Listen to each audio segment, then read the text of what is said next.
धमाका कहानी में हमने अब तक सुना कि कैसे घायल आदमी ने सारा वृतांत सुनाया और अब रानी माँ को फैसला लेना था। तभी कबीले का एक सदस्य बोला, सोचना क्या है रानी माँ, आदेश दो, चलने की तैयारी करते हैं, ना जाने कब लावा यहाँ पहुँच जाए। तभी एक दूसरा सदस्य बोला, रानी माँ, हमें अपने कबीले के लोगों को बचाना होगा और यहाँ से जाना ही होगा। और सभी एक स्वर में बोले, हाँ हाँ जाना होगा, हाँ हाँ जाना होगा, हाँ हाँ जाना होगा, जाना होगा। रानी माँ खामोश थी। वो घायल आदमी को देखती, कुछ सोचती, फिर पर्वत को देखती। सब एक स्वर में बोले, बोलिए रानी माँ, बोलिए, बोलिए रानी माँ, बोलिए। तभी रानी माँ बोली, शांत। वो ठीक है, मगर कबीला छोड़ जाएंगे कहाँ? तभी एक महिला सदस्य बोली, समुद्र के पास। टिप्पी कबीले से लगभग 12 मील दूर समुद्र था और यही द्वीप समुद्र से मिल तटीय सीमा बनाता था। तभी अचानक से दुख भरे स्वर में वो घायल व्यक्ति बोल पड़ा, देखो, हमारा कबीला जल रहा है, हमारा कबीला जल रहा है। हे देवता, ये क्या हो गया? मध्य कबीले तक जंगल पूरा लाल हो चुका था। सभी भयभीत होकर बोले, रानी माँ आदेश दो, आदेश दो रानी माँ, आदेश दो। रानी माँ के पास और कोई रास्ता नहीं था।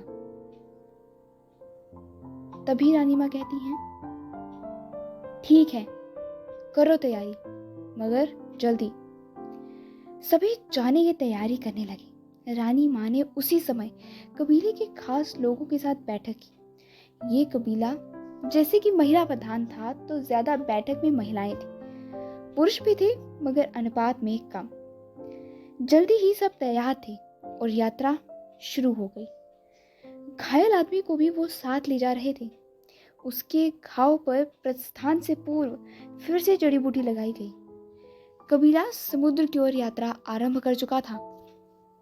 सच में टिप्पी गांव में वो रात के धमाके का शोर आखिरी शोर था। उस रात की सुबह खामोश थी। टिप्पी गांव बिल्कुल सुनसान था। गेरू शिखर से निकलता धुआं तलहटी से साफ साफ दिख रहा था। टिप्पी गांव अब सुनसान हो गया था, जो चहल पहल का कभी केंद्र हुआ करता था। इस सुनसानी के बीच सुबह का एक पहर बीत गया। पत्थरों के गिरने से होने वाली कंपन रुक गई थी, मानो वक्त बीत रहा हो, बाकी सब थम सा गया। मगर ये क्या? शेरा? जी हाँ, शेरा, मध्य कबीले का जंगली सरदार और उसके जंगली लड़ाके जंगली नाच करते हुए टिप्पी गांव में चले आ रहे थे। हा हा हा हा हा, आज से ये गांव मेरा हुआ, इस गांव का सरदार मैं हुआ। हा हा हा हा।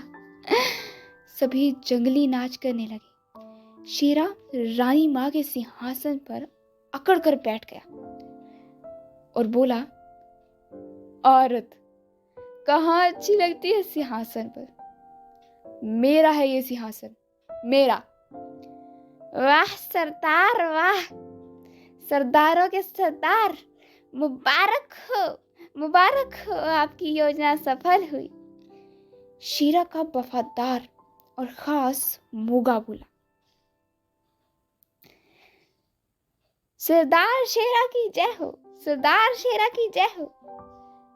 इस जयकार के बीच शेरा बोला, मैं तुमसे बहुत खुश हूं मोगा, बहुत खुश। गेरू कबीले को जला दिया, टिब्बी को डरा कर भगा दिया और अब जंगल की सारी बूटियां हमारी और इलाका भी हमारा। हा हा हा हा हा। शेरा खुशी से राक्षसी हंसी हंस रहा था। सभी जश्न मना रहे थे, जीत का जश्न, कि अचानक तीरों की बारिश होने लगी, मानो कोई निशाना लगाकर सभी को शिकार बना रहा हो। शेरा के सभी लड़ाके, पहरेदार सभी पल भर में धराशायी हो गए। मोगा को छाती में तीर लगा, तड़पते तड़पते पल भर में उसके भी प्राण निकल गए। खुशी का जश्न मातम में बदल गया। शेरा के जंगली चेहरे पर अब खौफ था। उस पर तीर साधे लगभग 40 नकाबपोश सामने आ गए, उसे घेर लिया। शेरा, जो पहले सिंहासन पर बैठा हुआ था और राक्षसी हंसी हंस रहा था, अब मौत के खौफ से स्तब्ध खड़ा था। तभी एक नकाबपोश ने नकाब उतारा। ये नकाबपोश थी रानी माँ। जी हाँ, टिब्बी कबीले की सरदार रानी माँ। अब रानी माँ बोली, मुझे पहले से ही शक था कि ये कोई घटिया साजिश है। रानी माँ गंभीर स्वर में आत्मविश्वास के साथ बोली, आओ युद्ध करो, देख लेते हैं औरत सिंहासन जीत सकती है या नहीं। शेरा बोला, हारने वालों का सिर हम कबीले के बीच पेड़ से लटका कर जश्न मनाते हैं। रानी माँ, औरत हो, औरत बनकर रहो, मेरी दासी बनो। हा हा हा हा, मुझसे युद्ध करोगी अकेले? शेरा मखौल उड़ाते हुए हंसने लगा। उसकी उस हंसी को काटते हुए रानी माँ ने कहा, शब्द नहीं, शस्त्र चलाओ शेरा, शस्त्र। दोनों के बीच लड़ाई शुरू हुई। दोनों भाले से लड़ रहे थे। शेरा बलवान था, ताकतवर था, तो वहीं रानी माँ फुर्तीली और समझदार। लड़ाई में कभी एक भारी पड़ रहा था तो कभी दूसरा।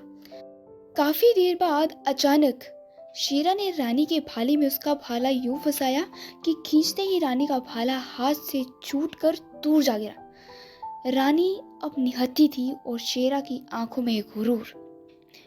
शेरा ने रानी पर भाले से वार किया। रानी ने फुर्ती से खुद को बचा लिया और शेरा के घुटने पर जोर से लात मारी। शेरा लड़खड़ा गया।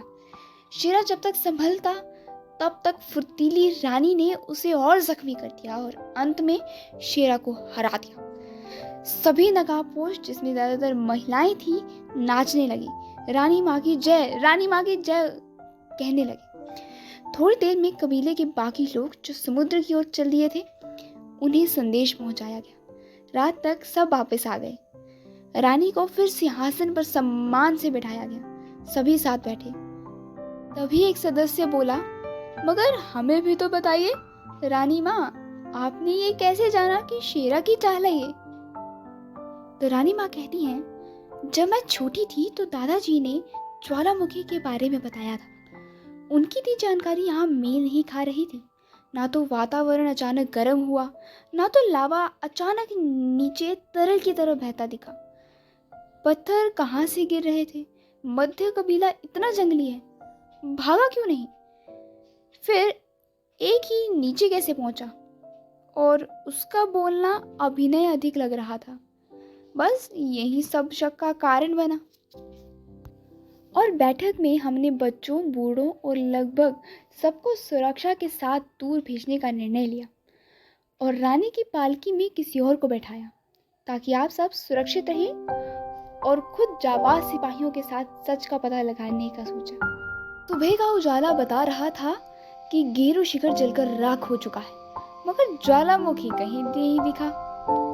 फिर संदेह सत्य में बदल गया। तभी घायल आदमी को भी होश आ गया। समुद्र की ओर जाने से पहले उसे लगाई गई वो औषधि नीम में रखने की थी, तो अब वो होश में आ गया था। सब जानने के बाद उसने सत्य बताया कि कबीले ने जड़ी बूटियों और खनिजों को मिलाकर एक विस्फोटक पदार्थ का निर्माण किया था। एक गोली बनाकर तीर के आगे लगा दिया गया और गेरू कबीले के पास जाकर सैकड़ों तीर एक साथ बरसाए गए, जिससे एक साथ उत्पन्न ध्वनि से बड़ा सा धमाका हुआ। तो ऐसे गेरू कबीला जल गया और मैं यहाँ आकर आपको डराने लगा। ये सब वो घायल आदमी बोल रहा था। जो भी हो, अंत भला तो सब भला। रानी माँ ने अपनी होशियारी, धैर्य, साहस और नेतृत्व कला से टिब्बी कबीले को बचा लिया।